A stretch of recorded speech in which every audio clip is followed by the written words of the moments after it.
All right, Pamela, let's talk about Phil. Yeah, We have to. he's a great guy, and I miss him a lot. I feel like he's still with us. I wish he were. You know, I have a tweet that's saved in my phone from someone who has always touted love and has always talked about the love of Christ and how they want to share that and how that their music is all about that. Anyway, the tweet is I can't say it verbatim and I don't really want to put out there who it is, but it had something. It was a snide tweet about Phil's death. Really? It was a snarky tweet about Phil dying.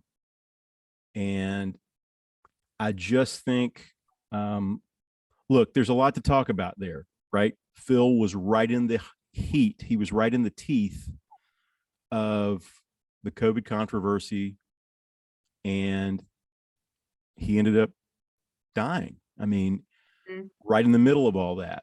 And everything that he had talked about doing, the vitamin D, we know that he was loaded up on that. We know that he had done all of the other remedies and none of it worked for him.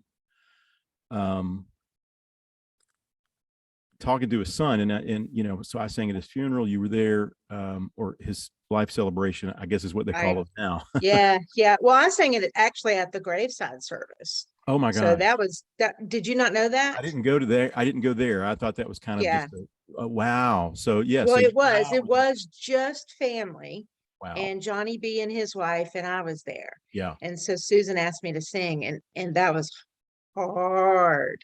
Reggie, that was the hardest thing. Did you get through it without crying?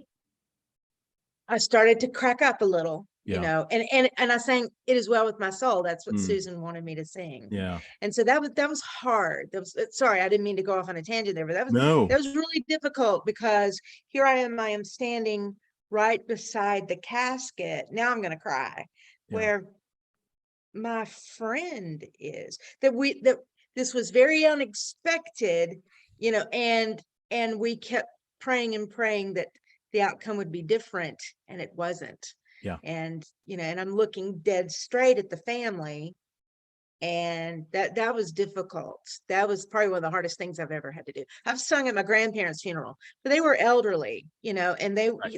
it was completely different dynamic Right. When altogether. someone who has lived a full, complete life passes away, it's almost like it's more of a celebration, right? Hmm. You're Hmm. sad that they're gone, but it's Right, expected. This is the circle of life. right, When someone hits 80, 90 years old, hey, right, we right, don't get many more years than that, So, right, right.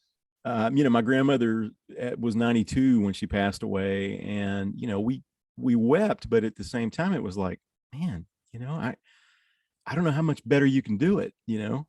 Um, Hmm. Hmm. Let me go down a little bit of a rabbit hole here, just as an aside, and tell you.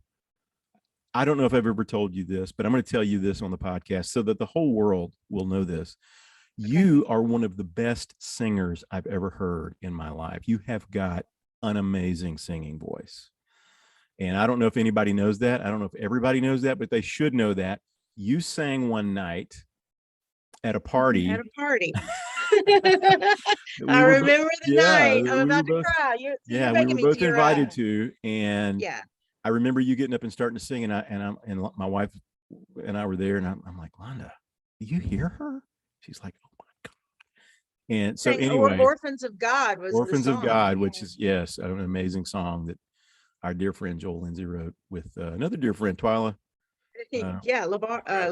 Labar. Labar. Yeah.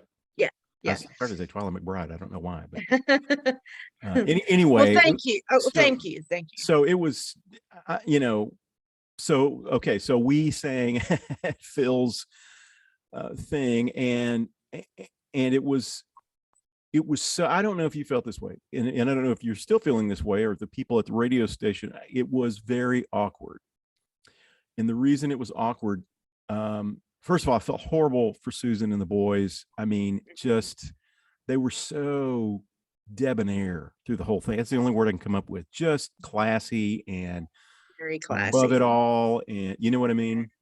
Hmm. But underneath that was such horrible dirt and disgusting stuff being thrown around on the internet. And, I don't know if that's still affecting people at the radio station or Phil's friends or whatever, but it really did bother me.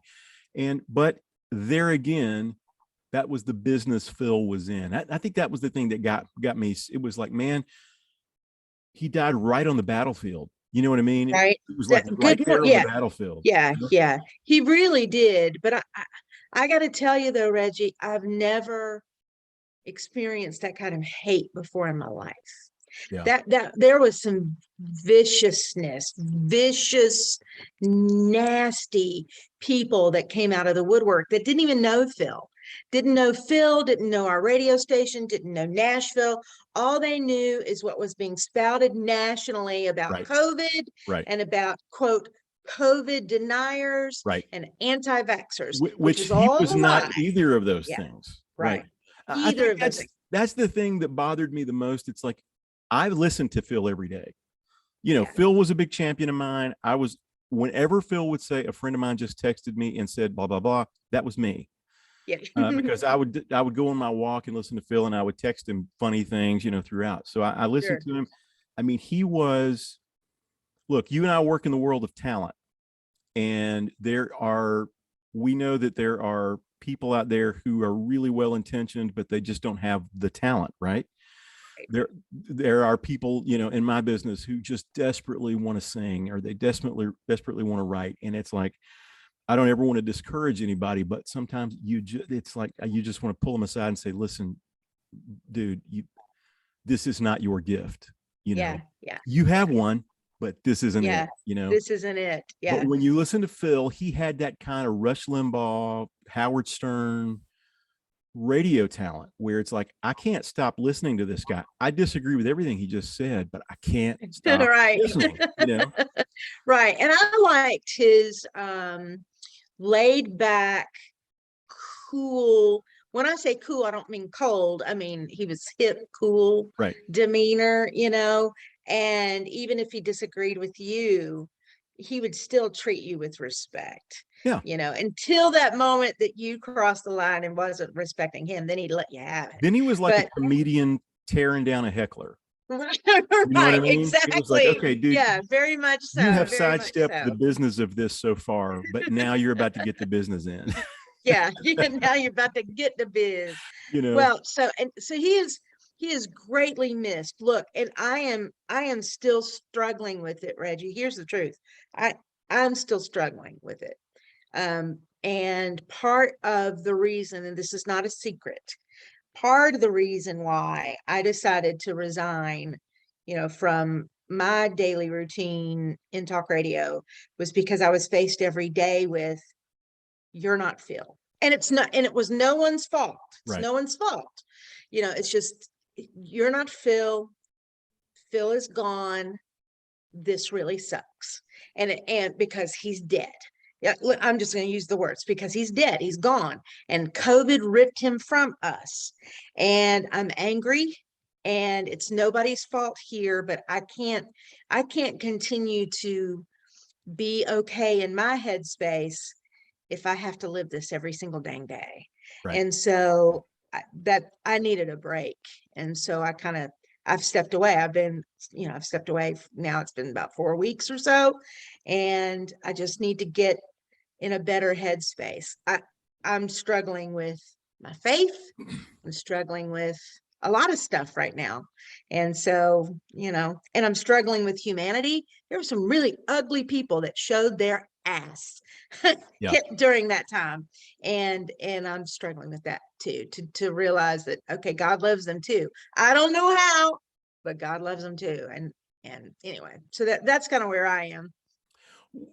Well, all of that, first of all, is completely understandable. And yes, I don't, okay, I might have danced on a few ISIS fighters' graves, but I don't understand the kind of mentality that will allow you to dance on your political opponent's grave, right? Because it's just politics, man.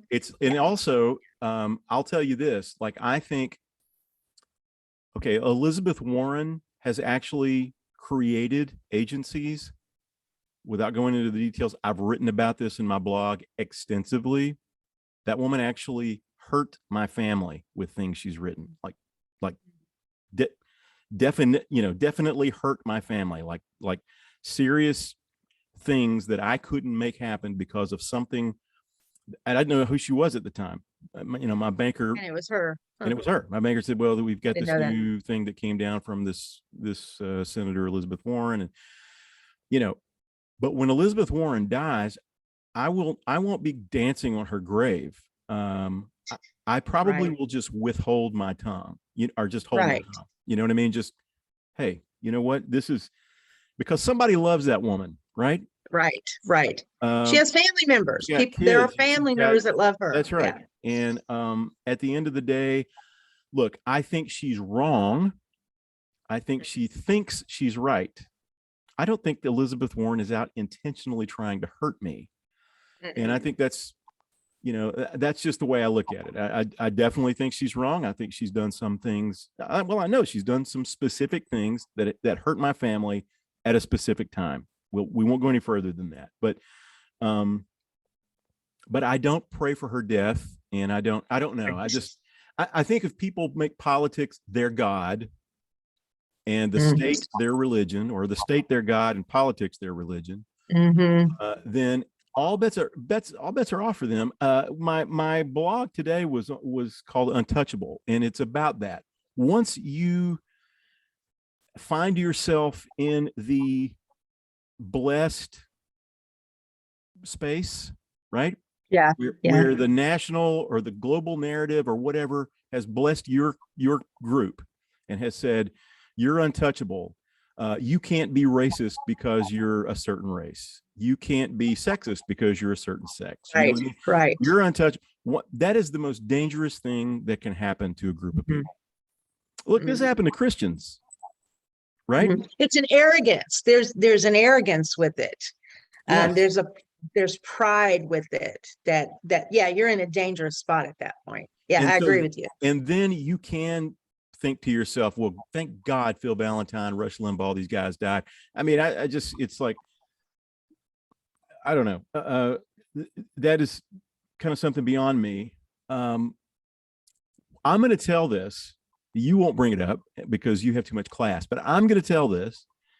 You and I talked about me possibly going to work at WTN and being not taking Phil's slot per se, but being one of the talk radio hosts on that network, and you being my producer. I would still love to do that on some network. I think that would be, you and I have done radio together for years. Right. A long time. Yeah. Yeah.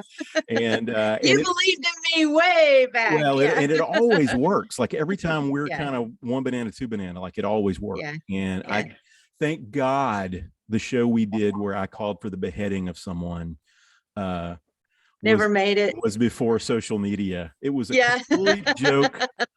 I joked, but now I know that would, that would have never flown. Anyway, I did submit a resume and a sample to WTN, and not only did they say no, they didn't even respond to me.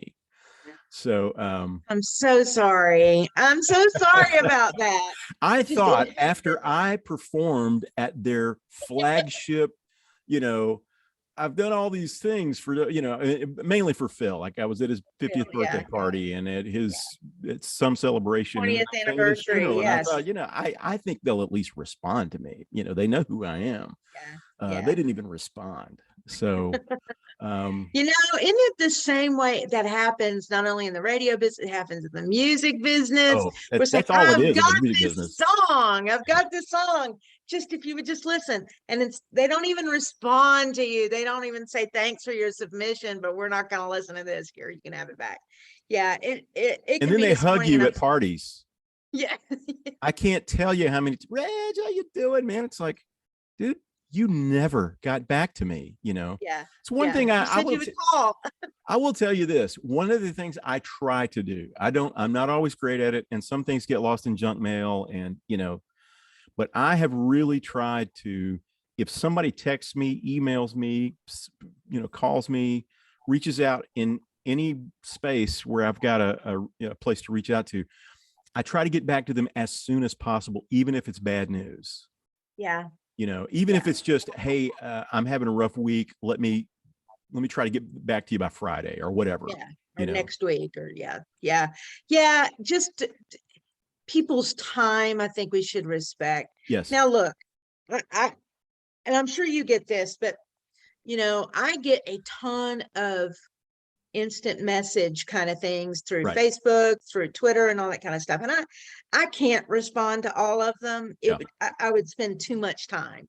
Now I know why people have assistants that will do that kind of thing for you. Yeah. But I'm not that. I don't have that many, but at the same time, I also don't have that kind of time during the day. But I at least try to be respectful. And if I scan through and I see that somebody is really asking a really heartfelt question or saying something nice, I try to do something to acknowledge that they took the time to actually speak to me, or acknowledge that I did something they liked, even if it was something they hated. I still give them thanks, have a good day. Yeah. Be blessed. I don't do that. but anyway, so I try to respect people. So my point is, I'm sorry that happened to you.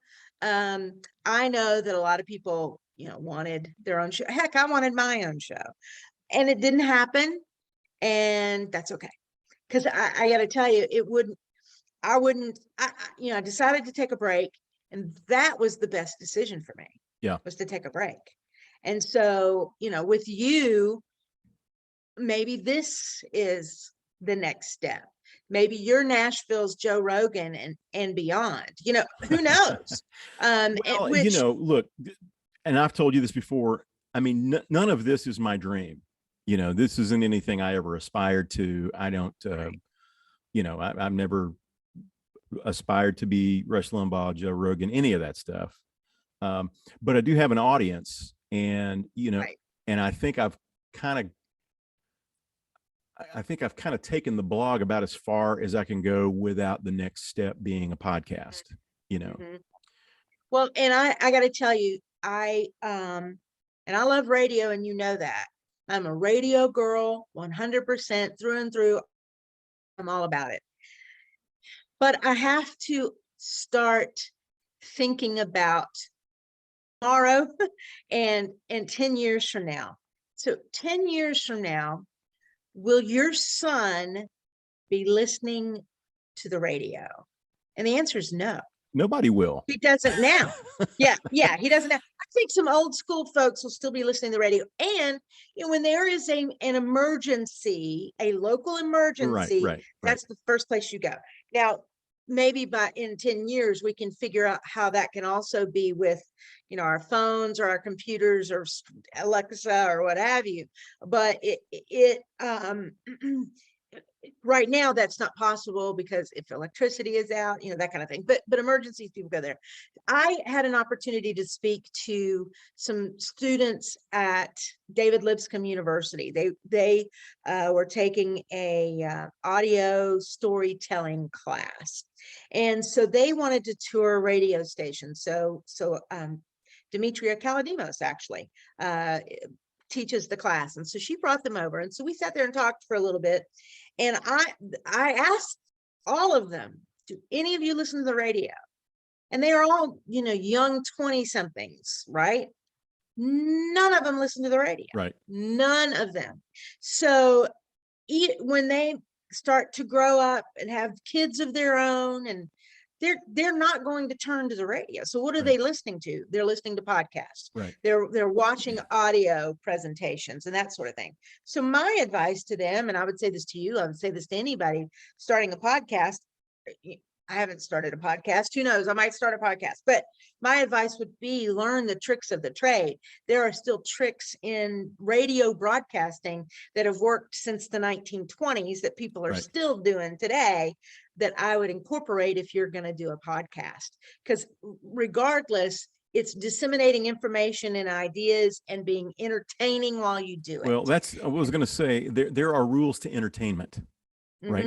Mm-hmm. And so same thing with young songwriters. It's like, man, you may have the hip language down, and you may have this down, and you may have your beats down and all of that, but I'm going to tell you there are some tricks that Tricks of the trade. they're Yeah. just time honored, and they work every time. you know. Yeah. Because a lot of Yeah. entertainment, a lot of people don't recognize this, but a lot of entertainment is about observing human behavior.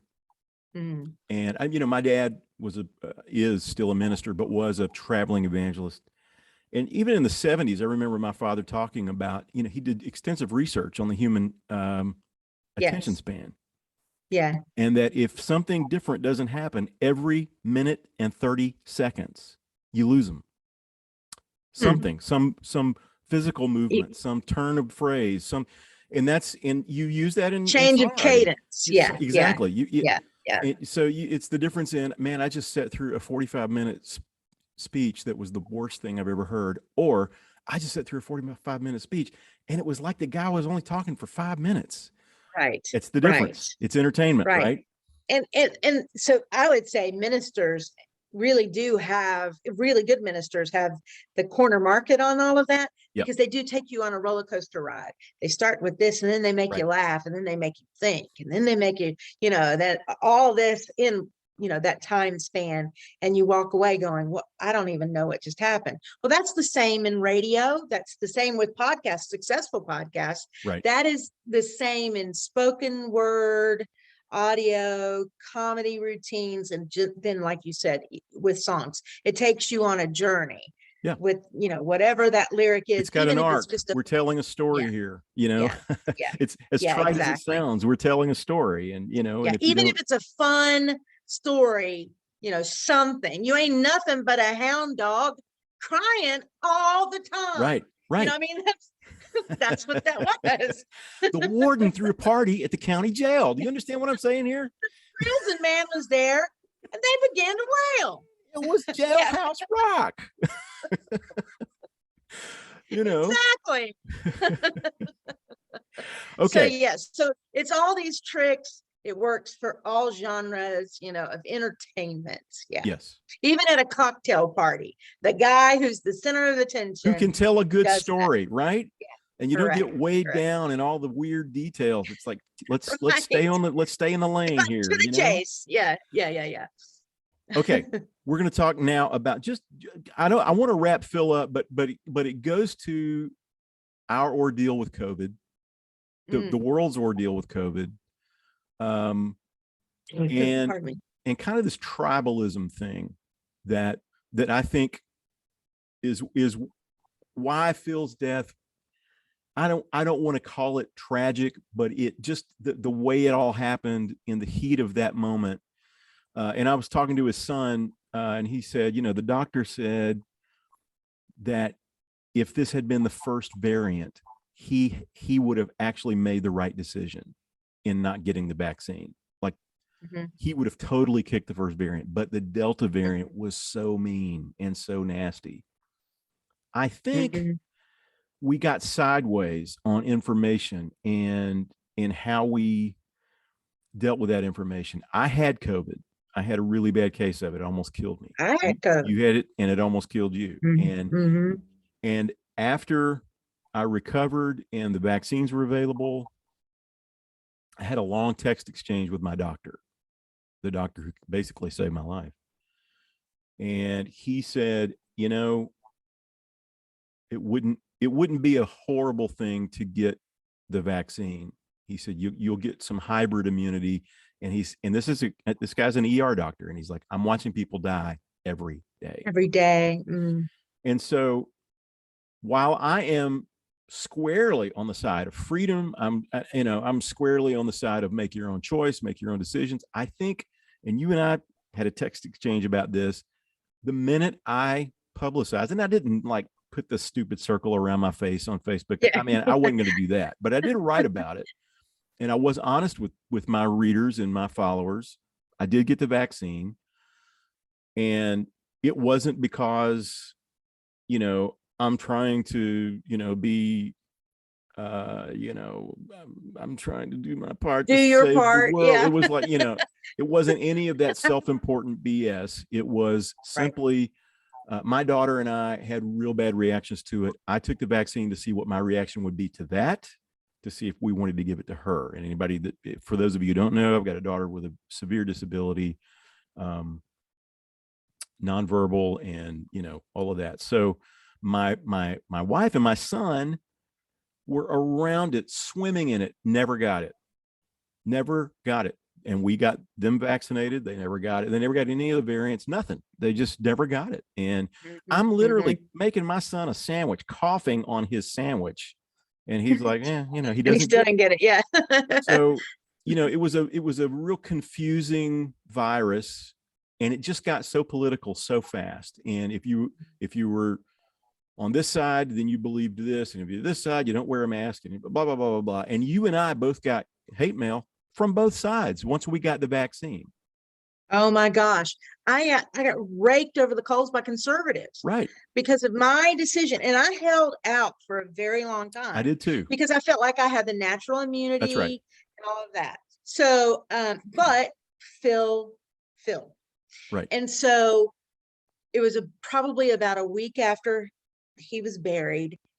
And I don't care. You can call it an emotional decision if you want to. I do not care. It was still my decision.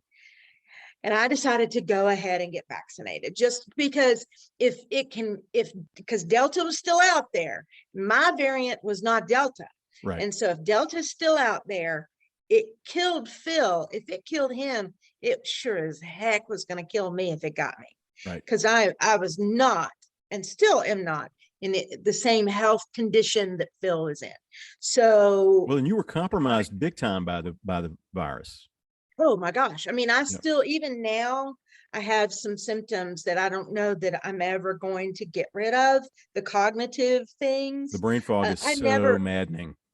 It is. And I never, they describe it as a type of ADHD also that I never had before. And so that's new to me. So if I have too many things coming at me, I can't focus, and that's never been me.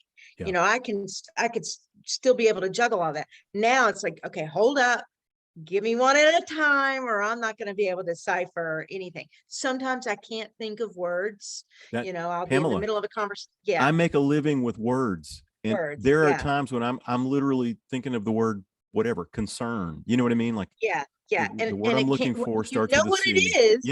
Yeah, but it won't come out. Yeah, there have been times when just blew. Just simple words. Short-term memory issues, although I think I've tackled that a bit. But anyway, the point is, we didn't know, and I had seen actually a doctor that you knew, I think you went to school with. He was treating me for those long-term, long COVID symptoms. And we were afraid that the vaccine might stimulate those symptoms again. Right. And so we didn't want to do that. So, I really was putting in for medical exemption. Our company they were mandating vaccines and all of that. So I was putting in for the medical exemption, and I think they were going to honor it, because I really did have, articles written about me, about my long COVID symptoms and that sort of thing. So, but Phil died. And that same doctor that was treating me got COVID right in the middle of all that. I was going to say, didn't he get COVID? Yeah, he got COVID. So I thought, that's my sign. I think I'm going to get it. So I did, and I didn't have any bad, now I can't think of the word. Reactions. Side effects. At all, except for a very sore arm. And then I went and I got the second shot, and that's as far as I'm going. I'm not going any further than that. I'm right there with you. Yeah, I'm not getting any more shots. I actually had horrible reactions to both shots. Oh, you did? Okay. Well, it just, in terms of for the next 24 hours, I felt like I had COVID again. Gotcha. I was down, and I just, so what happened to me after COVID. I went on this crazy health binge. I'm still so jealous of that. Well, I wish that would have been my side effect. Well, Pamela, I'm driving, I think I told you this, but I'm driving to the hospital thinking I'm about to die. I can't get I'm breathing like that, thinking also, I think my daughter may already be dead. I don't know. Right. Because we can't talk to each other because the phones are down, because somebody blew up the AT&T tower downtown. Yes. Yeah, that's right. You were sick about the time of the bombing. That's Yeah. right. That's And it's right. Christmas night. My son is by himself at the house, and I don't know if I'm ever going to see him again. And it was awful. It was just horrible. And the only thing I could do was get on Facebook and on my computer and kind of message people from Facebook. And so every nurse I know said, you need to get to the hospital right now. Yeah. Also, I'm scrolling Facebook and I'm seeing friend after friend after friend just passed away. So I'm thinking, well, I'm 53. I guess I'm next, I will tell you the thing. I don't know if this happened to you, but this 100% happened to me. And this is the thing that scared me the most and was the most frustrating. And I think when the smoke clears from all this, this is going to be something we need to do a deep dive into. And there are going to be some class action lawsuits come from this. When I went to the doctor and I got my positive results, my doctor was very quick to tell me there are no treatments for this. Mm-hmm. Okay. Yes. And I probed a little bit. I was like, so I can't even, I mean, almost like stopping, you know what I mean? Like mid sentence, like, nope, it's a virus. And I was like, can I at least get some cough syrup? Nope. I mean, before I could even get it out of my mouth, she's like, nope. And it was very clear that this person was trying to, I mean, I felt like she was a hostage or something. Like she was saying, I can't say. And then when I want to tell you, but I can't. Yeah, exactly. Yeah. And when I contacted, so 5 days in, I contacted this doctor that everybody told me I'm going to have him on the podcast, Dr. Omar Hamad. And I said, man, I don't know what to do here, but they say you're the guy to talk to. And he goes, okay, you're on day 5. There's not much we can do for you on day 5 except give you a steroid. Mm-hmm. But on day 1, there's like a half a dozen things we could have done for you. That, first of all, pissed me off. But secondly, it scared the hell out of me. In the United States of America, if we can have medicine politicized to that degree where a doctor is afraid to even try something, right? Right. Like with the patient going, do it. Hey, don't care. I'm giving you I'm totally giving you the permission here. Yeah. But we can't even say the hydrochloric word because Donald Trump said it. All this other stuff we can't say because, well, that's just hogwash. Look, this all feeds into what's going on right now with Twitter and why people got kicked off Twitter and why people got pissed off because those people got kicked off Twitter. Because I'm telling you, there were mitigations for this. It might not work for everybody. It may not have worked for me, but I would have liked to have at least had the option. Let's try it. Let's throw the kitchen sink at it. Right. And see, right? No, I didn't get the steroids, but I threw so they did the test. I knew I had it. I couldn't smell an onion. I was making chili and I couldn't smell the onion. That's when I knew, I can cuss on this podcast, right? Oh shit. I have it. And this was in November of 2020. And then yours was December of 2020, correct? Yeah. So I was coughing so badly. I mean, so badly. And went to get the test, went to get the test. This was the Saturday before Thanksgiving. And it was going to take 4 days to get the results back. But I knew I had it because they didn't have the results back, they sent me home coughing up a lung. Yeah. And so it took me 3 days. I called back and I told them off. I said, look, you sent me out of there with nothing, no instructions, no medicine, no anything. That's wrong. I'm sick.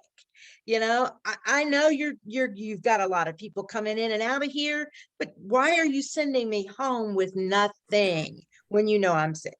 So, I mean, I complained enough that they finally sent me home with cough medication with an inhaler because I was Right. having breathing issues.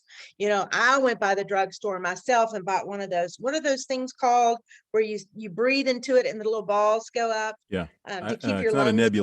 nebulizer, but it's I know what it is. I know what you're talking about. Yes, Yeah.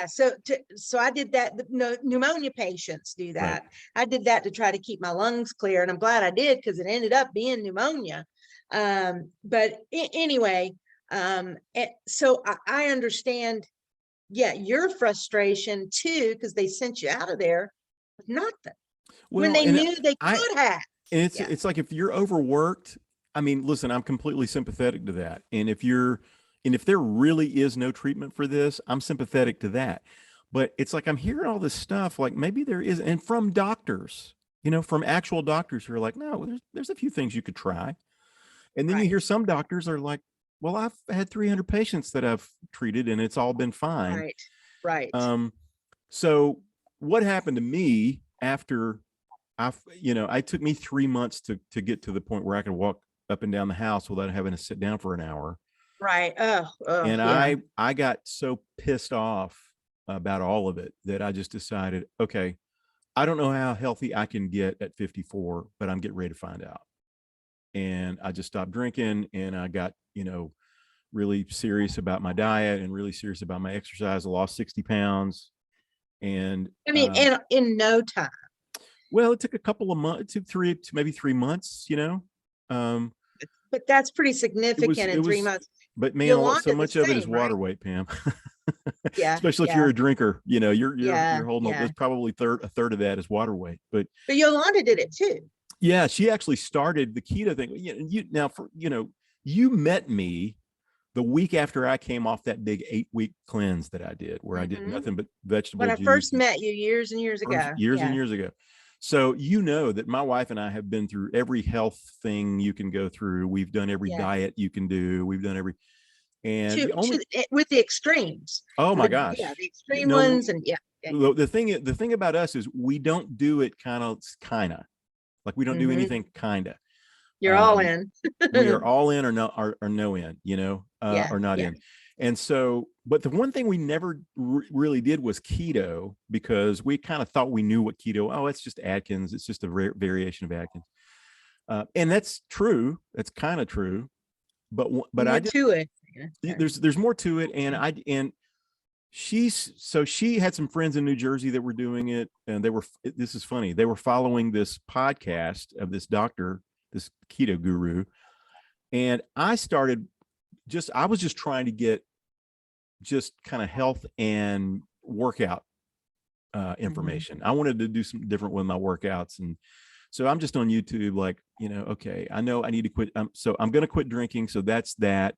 And I just want to do something. So I stumbled on this guy named Chris Heria, who is like a calisthenics dude. There's no way there's no way I can do anything he does, but I was so fascinated by it. And then YouTube will, it'll suggest other things. And so this doctor came up, was talking about a fatty liver. Well, I knew I had a fatty liver. I had had it Right. tested. And I'm like, let me see about that. So I started listening to him and he started making sense. And it started fitting together with things I already kind of knew about whole foods and about um, just different things. But then there was new information that I was getting, some things I'd never really tweaked and thought about, like insulin, like the idea of fasting. And I was from the school that you don't need to fast unless you're taking some calories in, like juice or something. Right. And Right. he's given us new reports Pardon me. on what how long you can fast and be healthy, and basically you just need electrolytes and blah blah blah blah blah. And anyway, the funny thing is, I'm watching this guy for like a month implementing the things. My wife's listening to this podcast implementing the things, and we're both talking about this doctor that we found. And so finally I say, why don't you watch one of these videos with me? Because I think you'd like this guy too. And I pull him up and it's the same guy. That's And great. so, That's fantastic. yeah, we both So you discovered the found him same at doctor different through time. Yeah. different Yeah. channels. Very But nice. then it sent me down this rabbit hole of health and nutrition people. And and I got even more pissed off. I was like, man, and really just kind of the, just that kind of grit your teeth. This isn't going to happen to me again. Like this was almost an unforced error. You know what I mean? Like I almost got taken out by a stupid virus that, while deadly, doesn't have to be deadly if you do a few things to mitigate. Right, right, You know? right, And right. so I just kind of purposed in my heart, okay, I need to shore that part of it up, and I don't want to be compromised by that again, because it just look at what happened through that. It wasn't a virus, and it wasn't just about science, and it wasn't just about the virus.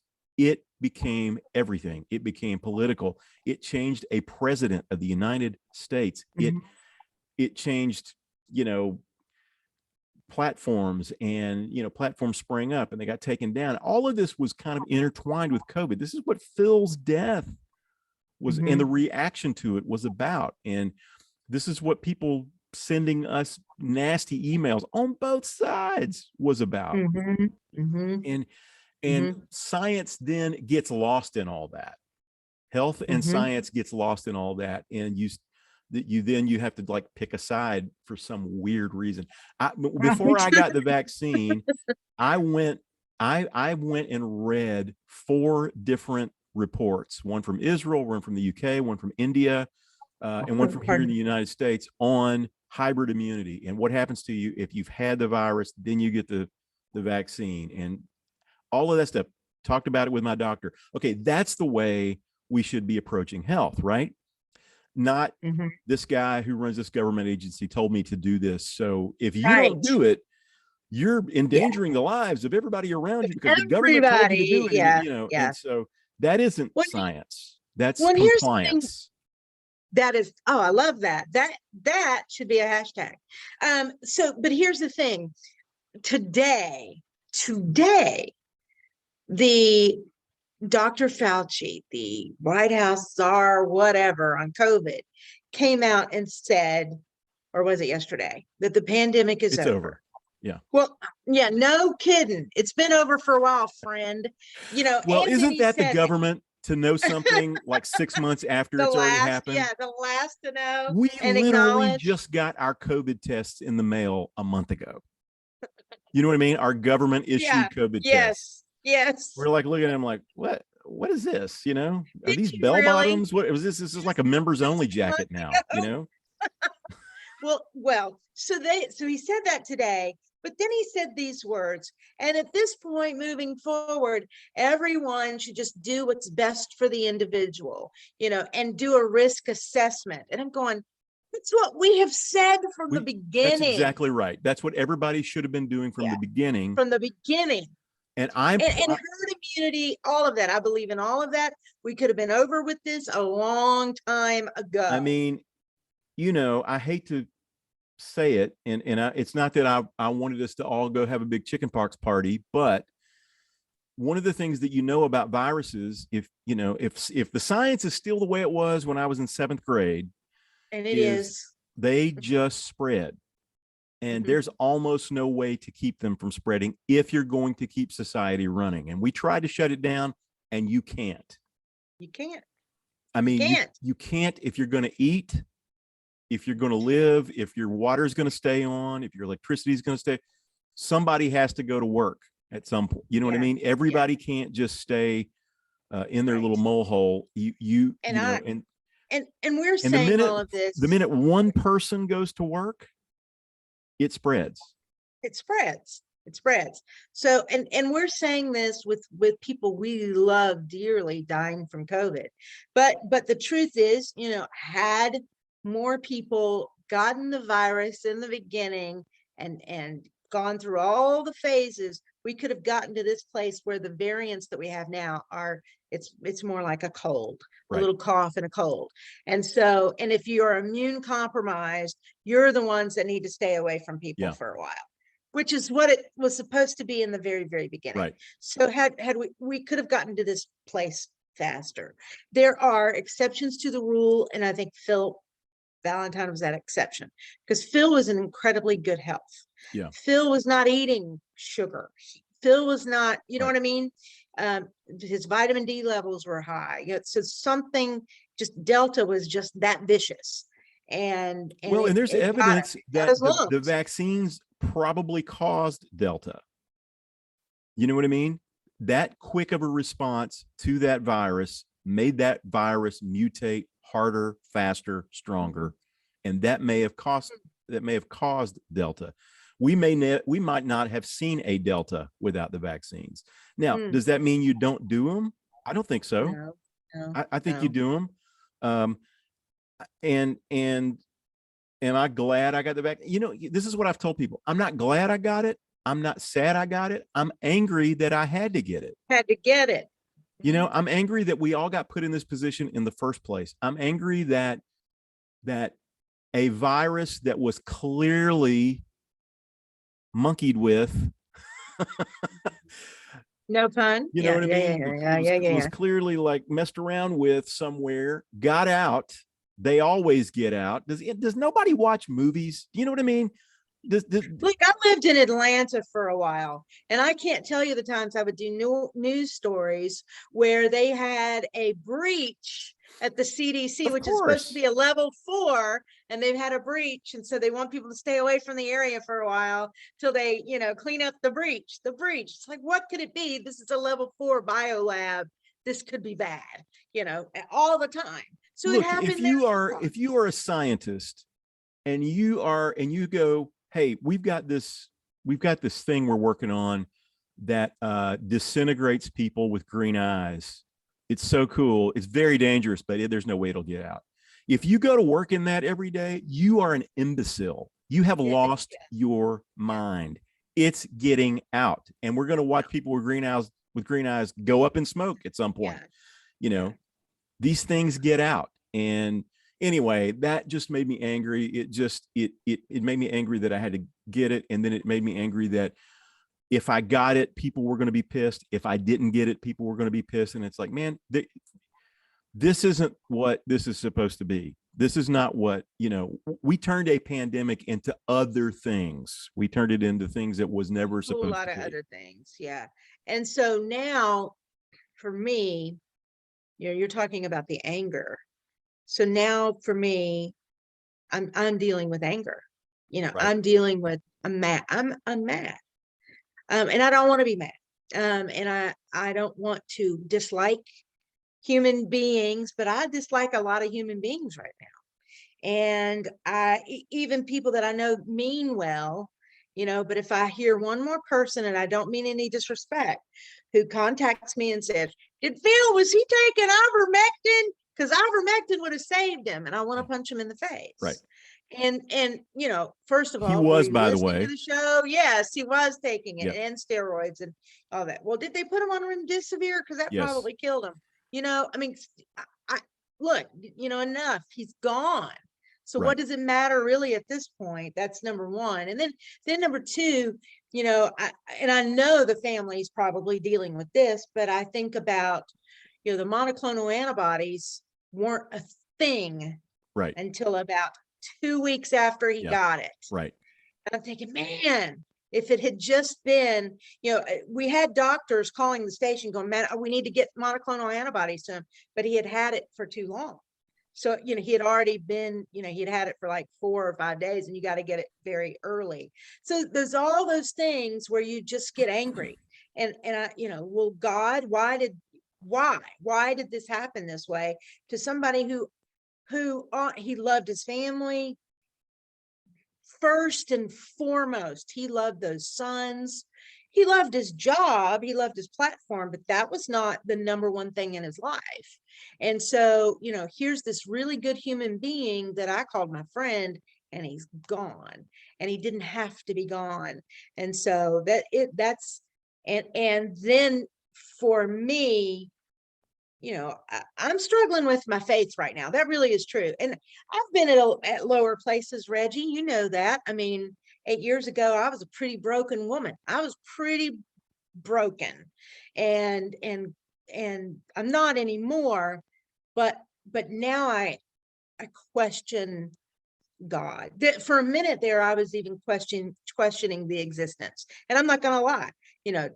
God, if you're really real, how can you let this kind of stuff happen? And when I look at people like Bella, and this beautiful girl, it's like, okay, God wouldn't do that. So what, all of this just struggles. And Phil's gone, and some other friends that I know that have passed away because of COVID. And I think, what if that really is it? Yeah. What's that scripture? I believe, help my unbelief. I'm not so sure I believe, but I do believe, I but mean, I'm I not think so this. sure. I think if you haven't questioned the existence of God, I don't know that you actually believe in God. Mm, What is it Anne Lamott said? Faith is not the opposite of faith is certainty. yeah, You yeah, know, yeah, and yeah. when and it's like, you know, okay, here's what we know. We know that God isn't sitting on a chair in the atmosphere looking down like we thought he was when we were 7, right? Right, right, Right. right, He's not sitting down looking like Zeus, with the beard, right. judging mankind with a British You accent. will have Yeah. cancer. And Yeah. I will, You if you've got will die strong in a enough car. faith, I will heal you of your diabetes. That isn't happening. Like, we know that. Okay. So you have to kind of come to terms with that, right? It's like Santa Claus. It's like when you come to terms with Santa, what? Okay. Um, and Wait, what are you saying? Well, I'm not saying anything, Pam. Are I'm you just saying saying you he's come to terms with the fact that Santa can get around the world in 24 hours. When you come to terms with that. But Right. so then you really do get into this existential, I hate the word, but you know what I mean? This thing about, okay, well then what is God and where is God? And And what's this all for? That is the number one eternal question. What's it all for? What am I doing? yeah, I'm sure you ask that when you're laying in the hospital going, I'm about to die. What have I done with my life? And how am I going to, are my kids going to be okay if I die today? yeah. What's it all for? And so, yeah, I mean, that really is where I am. And what am I doing with my life if tomorrow COVID hit me and I'm gone in 30 days? Am I going to be happy about the way I just spent the last 24 hours? I want to make it count. I want to enjoy this creation that I think God made, that God created. And I want to, what means more to me? Relationships with my friends and listening to music that I love, or arguing on social media about nothing. Yeah. Yeah. And it Do I doesn't want get to spend resolved. And it? Doesn't resolve at all. And yeah, no one knows how to have conversations anymore and disagree and walk away saying, I disagree with that, but I learned something new. People don't do that anymore. They're not arguing to learn. They're arguing just to hear themselves talk, I guess. I well, don't once know. there is a pretty solid arrogance on a certain side of this that goes, look, we know why Phil died. Phil died because he didn't get the vaccine. Don't you understand? We already know this. We're already smarter than you. Well, and maybe he did die, or maybe he wouldn't have died had he gotten the vaccine, or maybe he would have anyway. There are people who have died with the vaccine, or maybe he Yeah. would have gotten some horrible side effect. If you are denying that the thing does come with side effects, again, you're a science denier. This Mhm. is a vaccine the world has never seen. Okay. Mhm. Put that in your head and let it bounce around. The world history, from recorded history, we've never seen anything like this. We have never done mRNA vaccines to this extent, this, Right. this Right. quick. We've never turned one around. No one's ever turned one around this Right. quick. And so Right. when people talk about the side effects, yeah, they probably are side effects. I don't know that I'm not going to 10 years from now have some kind of myocardial Weird. thing. I Yeah. don't know. And I think that's the thing. I think arrogance in the face of uncertain science is the thing that just kind of shakes me to my core. It's like, man, you think you've got the answers on this, but this is arrogance in the face of uncertainty, and that never ends well. On any side of it, just arrogance in the face of uncertainty. And Yeah. Yeah. As far as, I'll tell you, when I was there, Pam, when I was there in the hospital, and it could have gone one way or the other, a couple of things happened to me. One of the things that happened to me was I haven't been really afraid of death for a long time. I've gotten to do so many things in my life. I married my dream girl. I've got amazing kids. It's like, I can't even imagine a life better than what I've had. If I drop dead right here while we're talking, man, I've had an amazing life, more than you can ask for. But I got even less afraid of death there. I was like, this is no big deal. And I kept, one of the Did things, you really? yeah, I kept saying to That myself, amazes me. the Bible verse that kept rolling through my brain, and I kept saying under my breath when I could get a breath, I will Mm, fear no evil. I will fear no evil. mm, Fear no evil. mm-hmm, I will fear no evil. And mm-hmm. just saying that over and over again gave me this. So I got even less afraid of death. But then I got pissed off at not being the best living person I could be. Mm, mm-hmm, mm-hmm. And that Yeah, gave me real purpose. It was like, I would say new purpose, yeah, and new yeah. kind of belief, almost I'm not going to use the word belief. I'm going to say like I'm going to say this is going to sound weird, but I'm going to say it, almost a new challenge for God. Yeah, Okay. yeah, I, I'm going to like, I'm going to take you up on this. yeah, If that makes any yeah. sense. I'm going to take you up on this. I want to see if this and that works and whatever. And let me tell you, some of it is working and some of it isn't. Yeah. And I have experienced more pain in the last 18 months than I've had ever in my life. You're talking physical I'm pain talking about or all physical of it? pain. I've had kidney stones coming out that I made. They're going to have to come out. I've had gout flare-ups because I have so I'm working on uric acid right now. And I know the comments are about to get just inundated with, you got to stop eating meat, all of that. Right, First of all right. of that stuff is really old science. Yeah, If yeah, you yeah. believe that red meat still causes gout, you're about like 3 years behind on your reading. It is a gut microbiome thing. It's very complicated. It's more complicated than just getting the purines and all of that. I encourage you to educate yourself. It's more than that, particularly for someone like me who has had chronic uric acid issues since I was 21. Yeah. It honestly probably goes back to when I was 5 and got scarlet fever, and then rheumatic Mm-hmm, fever when I was 10, and again when I was 11. I had autoimmune issues, and that's probably my uric acid story. mm-hmm, Uh, mm-hmm. but but as it's cycling, it's the most painful thing.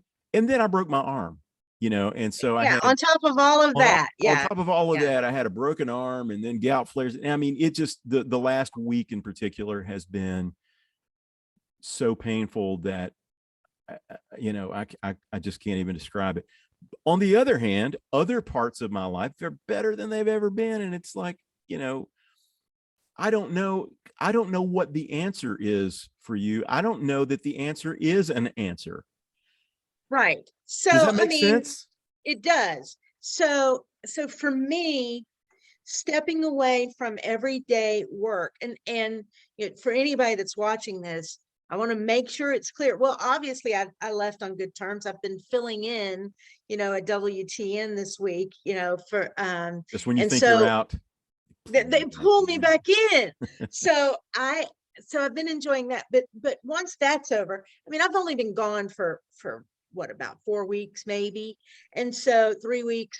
And so this truly pulling back and figuring some things out. I feel very lucky that I'm in a position at this point that I could, financially I'm all right. So I can step back and just do things that I want to do and have some fun and enjoy my friends and enjoy some life. So I can just kind of get a clearer picture, and if I'm going to, maybe I'll take this time to start working a little bit more on my health. I'm in okay health, but because of my size, my knees give me trouble every single well, you day. look great, Going Pam, up, from here anyway. I mean, well, thank thank you. Well, I mean, I'm a big girl. I don't want to stand up, but trust me, there's a booty back here, a big one. And so, but even you saw me at Phil's service. I mean, I had to hold on to your arm to walk up and down the stairs because it hurts. My knees hurt. I don't have any cartilage in my knees. So that anyway, Mm. blah, blah, blah. But so I need to work on me. I need to work on my health. The truth of the matter is, my self-esteem would be so much higher if I were in better health. I would have more clarity. I know that just from talking to you about the clarity that you have Yeah. since you've gotten your body working at its highest peak, if you will. So, I mean, there are a lot of things. Plus, I'd like to look good naked again before I die. That's one of the things I would like to happen. And anyway, I do look, I'm It's going to the be old LGN thing. They call it LGN. look good It's a naked. goal, Yeah. right? The look good It naked. is 100% a goal. Absolutely. It's the quote in what is it, that movie, American Beauty? I just want to look good naked. Yeah. So, and I'm being honest. I'm just going to be raw honest. And I do fear death. I am not going to lie to you because it's the unknown. It's not, I don't believe I'm going to die and burn in hell. Yeah. So I'm not afraid of hell. Do I think there is a hell? There probably is. If I believe there is a God, then I also believe that there's a hell. But what does that mean? Don't know. Don't want to go down that road. But I do fear death, and I do fear regrets. I do fear that. And I have regrets. I have a few. And so I want to get to a place where I can mark those regrets off my list and say I've lived a life, the best life that I could. And I don't know that I've been living that best life because, when I moved back to Nashville, as I told you earlier, and you know this because you were around, I was a pretty broken person. Yeah. And, had some people, just some craziness go on in my life. Yeah. And I was pretty broken. And so, I threw myself into work. And that helped me through that brokenness. But now I'm at a place where, okay, that helped me through that stage. Now I'm at this next stage and I don't need to throw myself into work anymore because that got me to here. Right. But if I died tomorrow, I don't want my, death reel, if you will, to just say she was really good on the radio. Yeah. Right. I want it to be more like she was a great friend, or she sure knew how to throw a party, or, I mean, whatever, but that's what I want. I think you got both those covered, Pam. I do. So I don't have much to read. I don't have much to reach for, but those, you know what I mean? She was a good daughter. She was that kind of thing. And maybe finally find the love of my life, all of that stuff. I just throwing myself into work is not the answer to happiness. Right. Although I love what I do, I can honestly say, I'm just not happy. And so, Phil's death for me shined light on that. Does that make sense? Because I threw myself into other stuff. Yeah, and you know about the Bourbon Bash because we started it with the Bella Bourbon Bash. Right. So I threw myself into that, threw myself into another charity, and all this kind of stuff, and take all that. Phil's death just ripped all that away, and I'm going, okay, who am I? Am I workaholic? That's not really who I am. I don't like to work. I like to have fun, right. And so it just some of these things weren't as fun anymore. And so that's where I am. I don't know that you asked that, but I just kind of went off on a tangent. No, I love that. But I do fear it. I think you come to a point in your life, you have to be honest about things. I had to get to that place kind of with songwriting. And honestly, the streaming services that put us out of business really helped me with that because it kind of pushed me to the point of going, if I'm really being honest, I don't really like writing songs for other people. Like, I don't think I ever really did. I mean, I did a lot of it, wrote a bunch of songs for other people, but I don't, but did I love doing that? Not really. I love writing songs. And that's just the period to the sentence. I love writing songs, but not when I'm like tailoring them for someone or, borrowing See, someone else's sensibilities to help them dream their dreams or whatever that, right. you know. Well, that Um, whole 10, 2, and 6 thing mhm. that writers do, Yeah, I did and it. don't get me wrong, that's great, and you can make a living doing that, and thank God, and that's really cool. But boy, that was never anything. That was never a mold. I was not that good. I couldn't do that. That was not my thing. I was not that talented. I might come up with something once every 10 or 15 years. So, what I mean?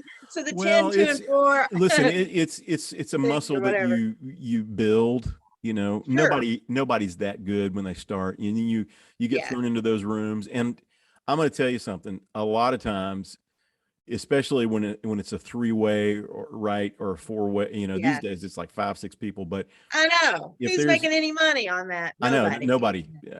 And once you get past four, I don't know that anybody's making any money. But Mm-mm. particularly if it's a three-way right, sometimes you find yourself in there surfing the other people's talent. You know what I mean? Yeah. Yeah. And you're just kind Yes. of hanging on, or sometimes you find them surfing your talent. Um, and you learn how to navigate that enough to become a professional at it. But I'm with you. That I never liked that. I've never thought that I was very good at co-writing anyway. Um, I'm always really nervous that everybody's going to think, man, this guy kind of sucks. He's supposed to be good, but he kind of sucks. Um, Right. but it's just soul searching of getting down to it. Okay, what is it I really love to do? And I mean, that was a gift that was re-given to me by COVID, and I think it's been given to you of Mhm. okay, dude, you're 54. What is it? Where are you going from here? What is it you love to Yeah. do? Yeah. And And do that.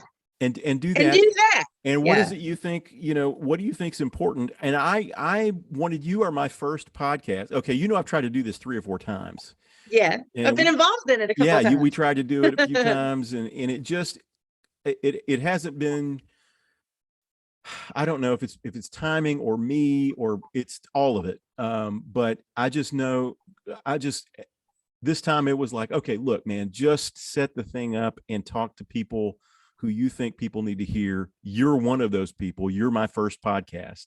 Thank you. Thank And you. Thank you. and I know people are curious about things that probably have happened at the station that nobody's going to talk about on the air because it's Mhm. really nobody's business from the station standpoint. I get that.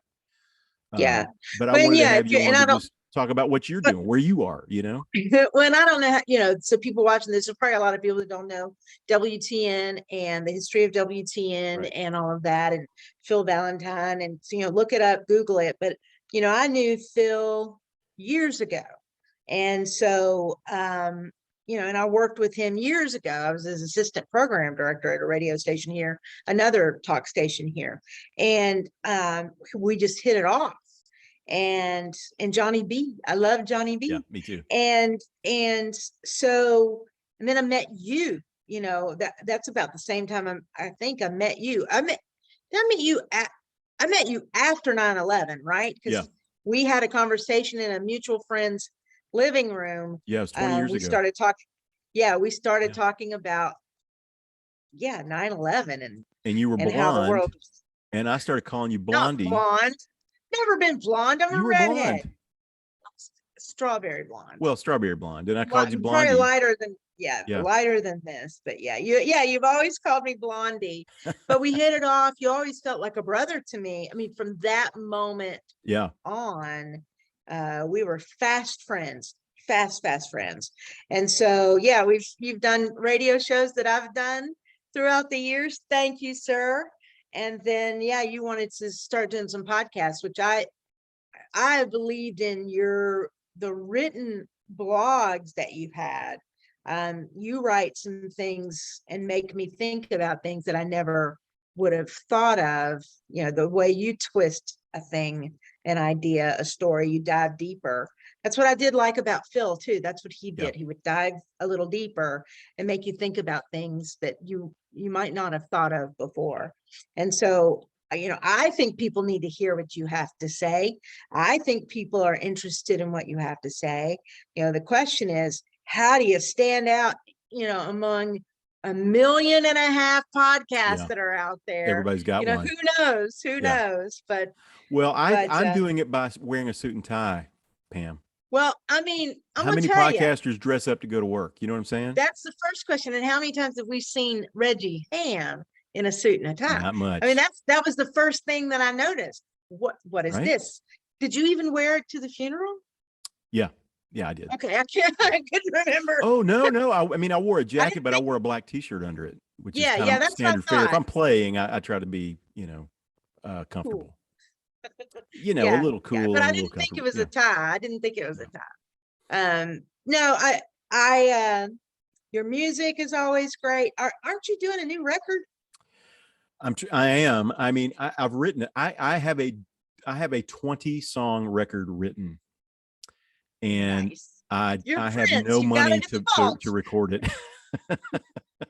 I've actually I've recorded 3 tracks, I believe, Yeah. and I'll tell you the story really quick, and then I'll let you go, and then I want to hear from you on one more thing. But in 2019, I was in a weird place. The early part of 2019, I discovered some things about my past that bothered me, that I had not thought about in a long time.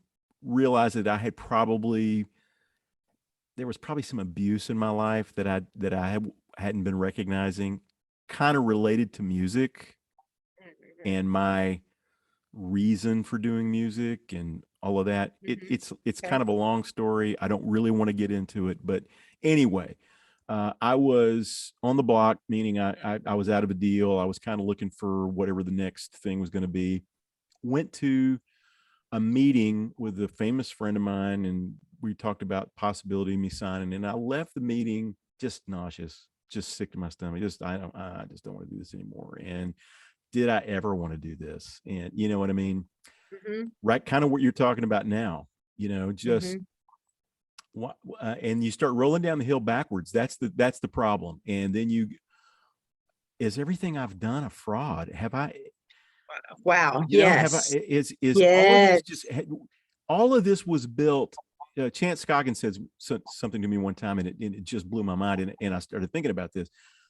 All of these decisions were made by like a teenager. You know what I mean? A Yeah. teenager dreaming about all this made all these decisions for me. Yeah. And everything has been a reaction to that, and a build on that, and a parlay off that. And it's like, adult me has never really sat down and had a talk with myself and gone, what is it you want What to do do? you want to do? Yeah. Yeah. Yeah. So Yeah. I thought, I started thinking about it, and I came home from that meeting and went, okay, when was the last time I was really unabashedly happy doing something that wasn't music? Yeah. And I haven't had a job in 30 years, Pam. I mean, I've Yeah. always, I've been a professional writer, been an artist. I've done shows. I've been able to make a living that way. But I just thought, well, okay, what was the last thing I did that wasn't music that made me happy? And I remembered when I was 20 years old, I had a job delivering pizzas for Domino's, and I loved it. And so I opened my laptop, I went to Domino's, and I applied for a job. I got the job. I started driving for Domino's. The first day I walked in, they thought I was the undercover boss. I promise you, 2 people thought I was an undercover boss.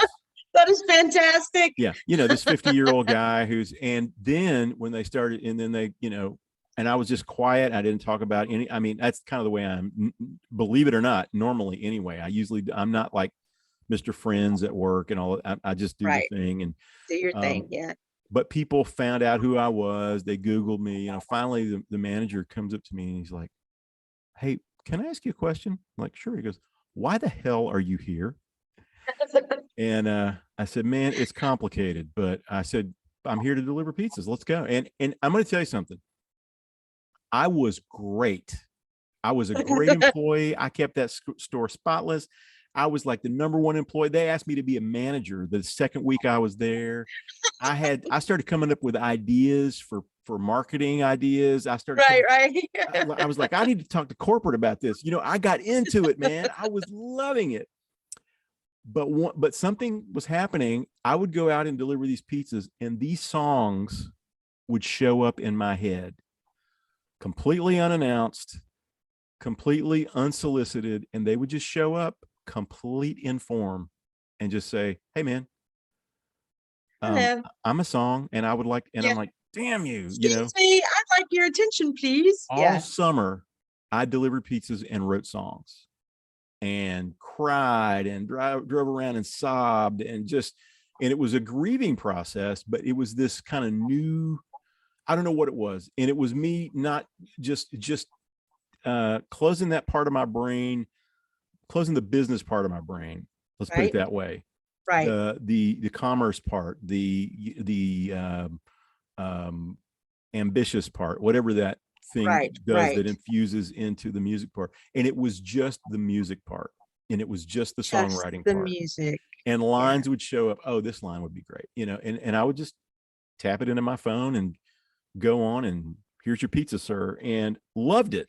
And then, so I did that for like 2019, right into 2020. And then I got a movie thing, and then I started to record. I went in March to record the first song of the new record, and I call it the pizza record because it's all these songs that I wrote while I was delivering pizzas. And then literally the next week, the world locked down. And Yeah. so then we came out of that, and then I last year taught an online business thing. But I learned from that. Sometimes you just need what you're doing now. Yeah. Right. Sometimes you need to just go do the thing that's like, boy, this makes no sense whatsoever to everybody looking in, but it's Yeah. making all kinds of sense to All me. the sense. Yeah. Yeah. No one understands right now that I don't have a job. Right. I mean, no one understands that I'm not looking for another job, and no one understands that there's not another market I'm going to, and that's why I resigned. Yeah. No, there's no hard feelings, but I'm taking a step back, and I'm doing this for me. And people, it's like it does not compute. Yeah. And look, I'm not rich. I can't do this forever. Right. But I'm in a position where, and being single, having no children, I don't have a lot of responsibility either. Well, So if it's you're ever just going to do this is the time to do it. This is the time to do it. Yeah, exactly. And so no regrets so far. I love that I had forgotten about that you were delivering pizzas. I think you should name your album Dominoes.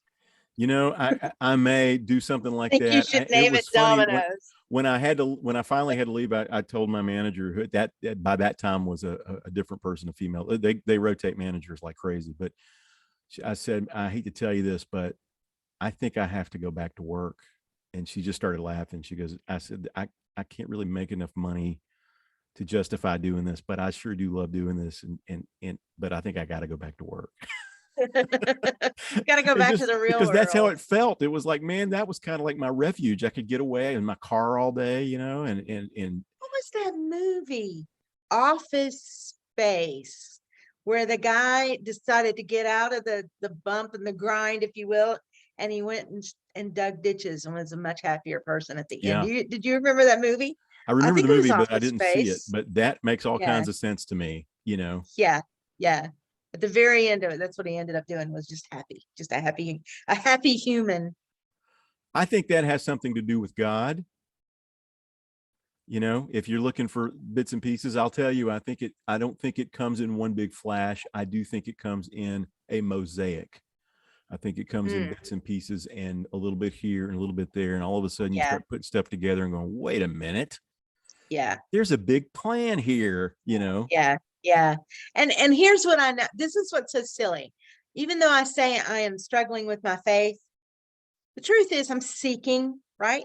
What does the Bible say? Seek and you will find. That's right. and knock and it will be opened Yep. unto you. I mean, that's what the Bible said. And I do believe that. Maybe I'm just a little mad. I need a little time out kind of thing. But that if God is who I know, if God is the God that I believe God is, God can handle this. And Of he's not going to course. toss me away simply because I need a little break. I need a little moment to figure out who God is and who God is in my life and what my purpose for all of this is, Well, I think we're you know. all, I mean, I don't care who it is. I think we're all in some state or another of that, Yeah. you know? Yeah.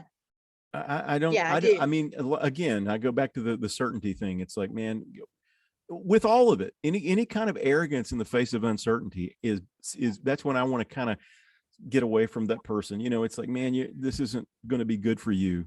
What is that? Building your castle on the sand is what Yeah, that this is. isn't going to end Yeah. well for you, man. And it's Yeah. not, first of all, it might not end well for any of us, but it, you know, if you can, I don't know, you can stand against the waves and shake your fist at them, or you can jump on a surfboard and you can start riding it, Just ride the wave. you know? Yeah. Ride And the I wave. think that's Well, kind of part of what God's trying to nudge us to do, right?